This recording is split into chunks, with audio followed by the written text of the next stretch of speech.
Hey everyone, my name is Andy Lecture, and I am one of the directors of Takata Independent, which is an independent A team in the upstate of South Carolina. And today I'm going to show you one of my tricks. So I call this toss the cradle toss, just because you're kind of tossing from cradle. And so the first thing that we got to practice is getting into it. So what you're going to do, I'll actually face away from you so you can like follow along as if you're standing behind me in class. So we are here, the silk is to our right, it's just down. You're gonna grab it, thumb facing towards you on the bottom cheater. So make sure it's not under, it should be over. From here, you're just gonna bring it up and down. And from here, you're gonna bring it up and then cradle it with the silk up. So it should be cradled in your arm or in the crook of your elbow, just like that. So just so you can see it a little bit better, I'm gonna start from here so you can see, hopefully I don't hit my house. So we're gonna go up and then down, keeping it behind you. And then up again and cradle into the crook of your elbow.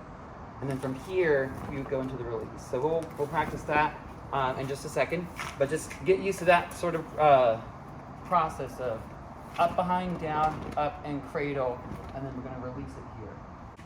So the tricky part of this is gonna be the fact that it's a very different sort of release point.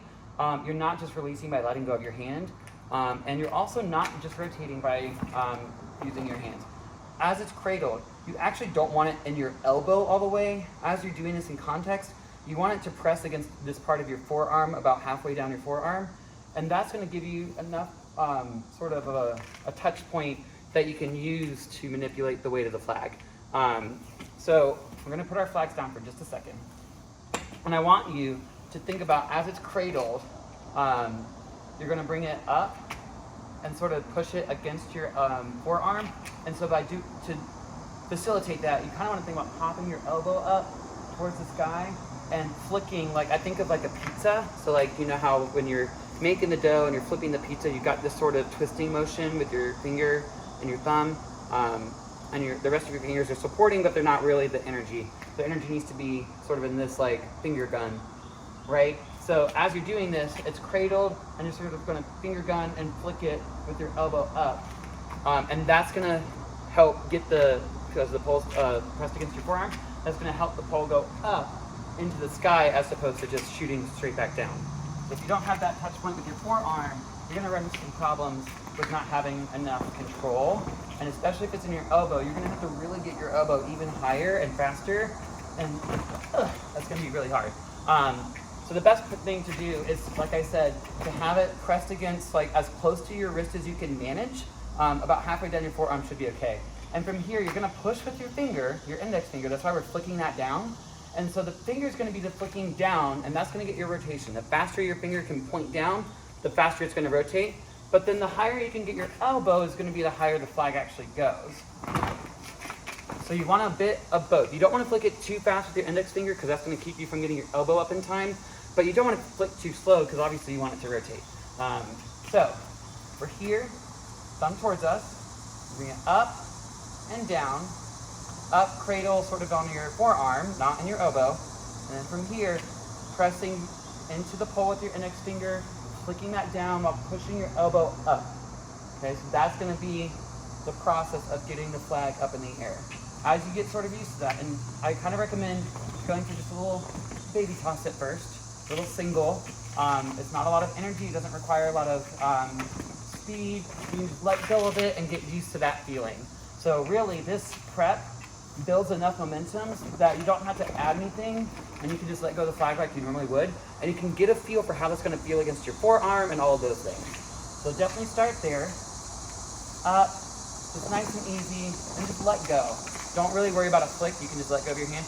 And as you get more and more used to that, see if you can get it to rotate faster by flicking down with your index finger.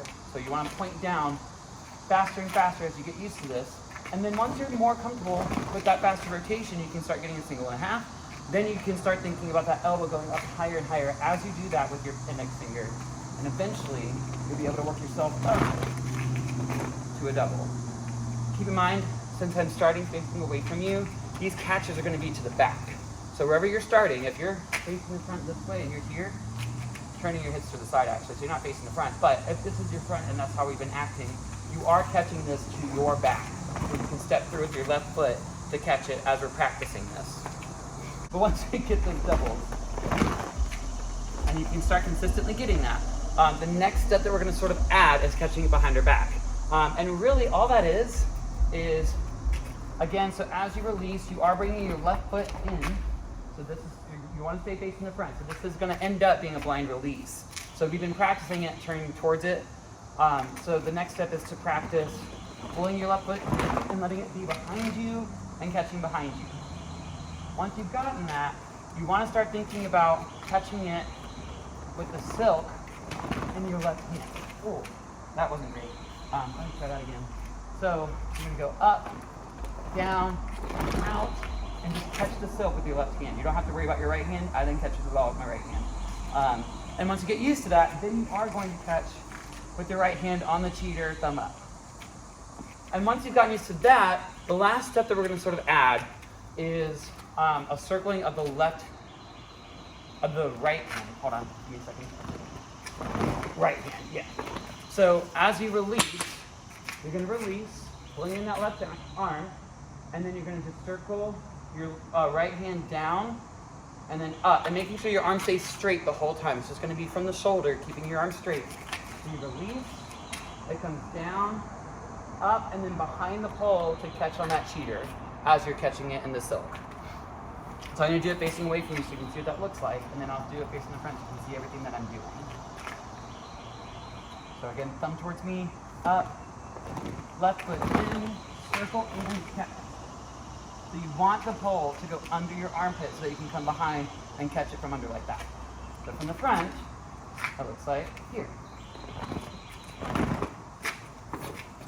And the arm circling is just giving yourself something to do while it's rotating. And it's going to bring up that surprise of like, wait, how are they going to catch it? Oh, they caught it with their silk. That was a surprise. And so that way it can be a bit of a surprise for the person that's watching you do this. So, yeah, best of luck with everything. So just some troubleshooting, sometimes things that can go wrong, making sure that you're not cradling it in your elbow. Make sure it's as close to your wrist as you can manage. That's number one. And as you do this, you'll start to get a feel for like how high the elbow needs to be, all of that stuff. Because if you're too low at the elbow, it's just gonna shoot out to the side. So if you don't get, like if you notice that you're doing this and the flag is shooting to your right, that means your elbow's not getting high enough and you're flicking it the wrong direction. So like if you only get here and your elbow's there, it's just gonna go in the direction that your elbow's pointing. So if my elbow's pointing to the side, the flag's gonna go to the side. So I need my elbow to point up to the sky, and that's gonna get the flag up to the sky. So just think about, as you're tossing, the direction of the elbow, like wherever it's pointing at the end when you're letting go, is gonna be the direction that the flag goes physically. So yeah, best of luck with this, and comment any questions. And yeah, if you get this video, if you get this trick, post a video of it and tag Spintronics and tag me. I'm at Andy R Lecture on Instagram. And yeah, so best of luck. Have fun with it.